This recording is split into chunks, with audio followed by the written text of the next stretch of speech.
I'm not afraid of nobody or anything, but Allah. You know what I mean? And I know I got my issues. I'm belligerent. I'm sometimes vicious and violent, but that's just because of what happened. Yo, anybody, look at my life. Look at me. The most intense person I interviewed, and I was actually scared and hesitant the first time I ever interviewed Mike Tyson. Undisputed heavyweight champion of the world, he is, and he will forever be, ladies and gentlemen, he is Mike Tyson!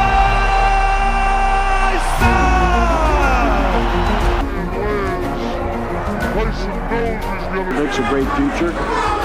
If they can find some fights. Mike swings in, he leads to the right hand, down he goes! Step into the knockout realm, where every punch tells a story. With Tyson, the anticipation often arrived before the first bell. The stance, the rhythm, the stillness. I only trained probably 2 weeks or 3 weeks for this fight. I had to bury my best friend, and I dedicated this fight. I wasn't going to fight, I dedicated this fight to him. I was going to rip his heart out. I'm the best ever. I'm the most brutal and vicious and most ruthless champion there's ever been. His approach was simple: steady pressure, sharp timing, and a pace that forced decisions sooner than most expected. Once the action began, conversations ended quickly. At this level, there's no excuses, only adjustments and outcomes. For years, many believed the hype would pass. They questioned the power, the pressure, the early dominance. Experience was seen as the equalizer, something solid enough to lean on. But talk rarely survives the opening round. While debates filled the buildup, Tyson answered in the ring, patient, controlled, and decisive. Some nights leave marks that last beyond the scorecards. The pressure, the accuracy, the pace, those stay with fighters. Moments of tension in the buildup often carried into fight night. And when emotions flared, the ring had a way of settling everything. Entire eras came to understand how quickly Tyson could shift a fight. This gonna be a fight. Tyson, and you know it. You hit me, I'm gonna kill you. I'm gonna kill you. Momentum changed in flashes, small windows, decisive moments, and a style built on efficiency. But we knew deep inside that I was going to win this fight so easy because of his style. He's a dang tough opponent, and he took some fairly decent shots. But as you know, I won comfortably, and I didn't try for the knockout, and I used a great deal of discipline in there, not knocking him out. Unbeaten runs were never built on words. They came from control, discipline, and timing. At this level, one mistake can carry the whole story. And for many of Tyson's opponents, the opening rounds were where those stories began. Before we step deeper into the fight, touch gloves with us. Like the video and share your thoughts ringside. Lorenzo Boyd came in confident, well-prepared, and focused on the opportunity in front of him. On paper, his approach made sense, clear ideas, defined adjustments, and a belief in what he could bring. But once the first exchanges began, the tempo changed. Tyson's pressure forced immediate reactions. The opening bell closed the distance quickly, leaving little time for comfort or calibration. Tyson stepped forward with his usual efficiency. Small movements, short routes, and clear intention. Shots Boyd expected to find simply weren't available once the angles shifted. Inside, the clinches became moments of heavy work. On the ropes, each exchange carried weight.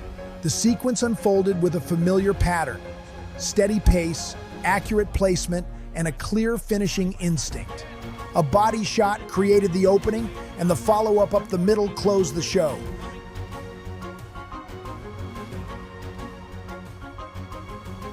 Boyd went down hard, and as the count began, his expression told the story.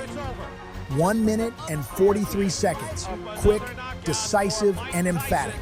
In that moment, the arena understood what early observers had only suggested. With time, Boyd acknowledged what many opponents would echo. Tyson had identified his timing almost immediately.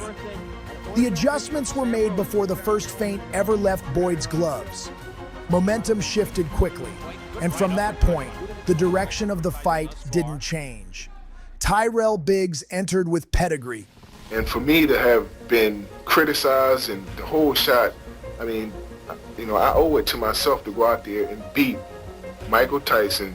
Olympic success, experience, and a clear belief in what he could do at the highest level.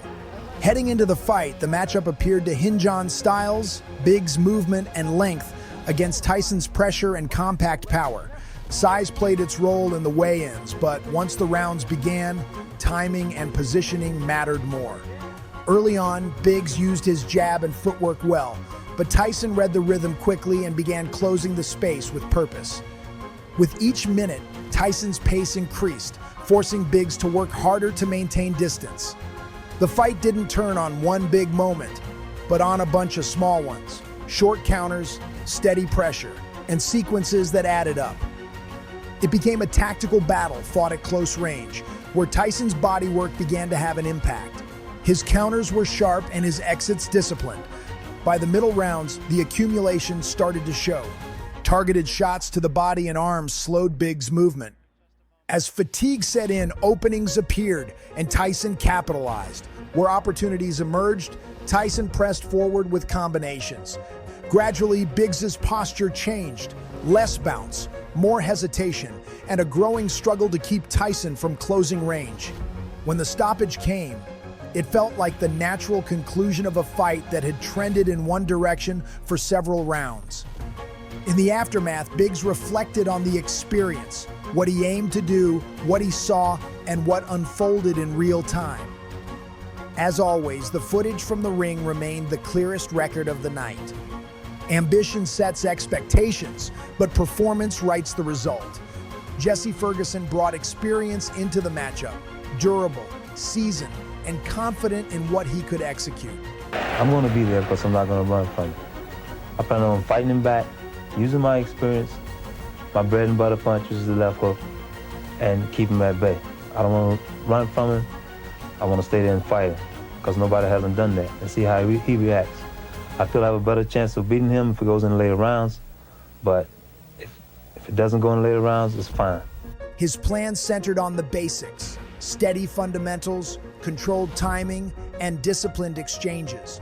But as the rounds progressed, Tyson's forward momentum began to set the rhythm of the fight. Footwork that was sharp early became harder to maintain as the pressure increased. When Ferguson found himself along the ropes, Tyson went to work. Short combinations, compact shots, and consistent accuracy. As the damage accumulated, Ferguson's expressions reflected the difficulty of the task. By the later rounds, he shifted into survival mode, looking to navigate the remaining time, though the pace made that increasingly challenging. When it was over, Ferguson recognized what many opponents had come to understand. Tyson's consistency and pressure left little room to recover once momentum swung. In boxing, confidence enters loudly, but respect tends to linger long after. Pinklon Thomas entered with the resume of a former world champion. Expect to see the real Pinklon Thomas. I think Thomas's biggest handicap is the fact that his consistency as far as his attitude and his concentration in the ring. Names faced, rounds logged, and toughness proven over years at the top level. Coming in, the expectation was that experience could steady the challenge of a young, surging Tyson. But early in the fight, it became clear that this test would be demanding in all areas. Hold both the belts. So I respect him. I have to respect him because he's a champion. But the night of the fight, after the bell ring, I have no respect for him at all. From the opening exchanges, Tyson's speed and angles created immediate pressure, forcing Thomas to adjust. The work to the body set the foundation, shots that slowed movement and opened opportunities upstairs. For anyone who saw it later, the replay confirmed how methodically the momentum shifted. By the later rounds, Thomas was still competitive, still throwing, but the openings Tyson created were becoming harder to navigate. Feints drew reactions, angles created space, and combinations landed with precision. When Tyson accelerated, the finishing sequence left little doubt about where the momentum had settled. Thomas's corner made the call, understanding the trajectory of the bout and the importance of protecting their fighter. The highlights reflect the story clearly: steady progression, rising pressure, and a decisive closing stretch. Afterward, Respect was evident on both sides. Acknowledgement of the effort, the ability, and the challenge faced. In the end, the result came down to execution in the ring, where experience and talent met a fighter operating at full command of his tools. Across Tyson's early run, the pattern remained familiar. Fast starts, clear adjustments, and performances that separated him from the field. Different opponents brought different strengths, but the results stayed consistent.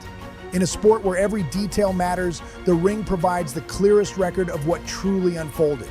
Each matchup became a measure of preparation, composure, and execution under pressure. One's bang on the chin. Now you can see the way he goes down, first of all, loses all control. And as Tyson continued forward, his performances helped shape a reputation built not on expectation, but on what he delivered night after night. The bell may have sounded, but the stories don't end here. Like, comment, and subscribe to return for the next fight in the knockout realm.